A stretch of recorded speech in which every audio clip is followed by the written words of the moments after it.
দেশের যে কোনো পরিস্থিতি মোকাবেলার জন্য নির্বাচিত সরকারের বিকল্প নেই বলে মন্তব্য করেছেন বিএনপি স্থায়ী কমিটির সদস্য আমির খসরু মাহমুদ চৌধুরী। বিএনপির গুলশান কার্যালয়ে বিএনপি নেতাদের সাথে ঢাকায় নিযুক্ত ব্রাজিলের রাষ্ট্রদূত পাওলো ফের্নান্দো ডায়াস ফেরেসের সাথে বৈঠক শেষে তিনি কথা বলেন।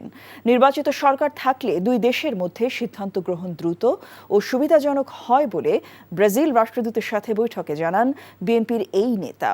আমির খসরু আরও বলেন, বিএনপি দেশের রাজনৈতিক সংস্কৃতিতে পরিবর্তন চায়, যেখানে জাতীয় স্বার্থে সবাই ঐক্যবদ্ধ থাকবে।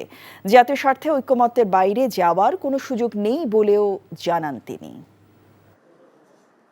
জাতীয় স্বার্থে যে জায়গাতে আমাদের ঐক্যমত্যের প্রয়োজন সেই জায়গাতে আমরা জোর দিচ্ছি, এবং বিশ্বের সংকটে যখন মোকাবেলা করতে হবে আমাদেরকে, সেখানে একটি জাতীয় ঐক্যমত থাকতে হবে।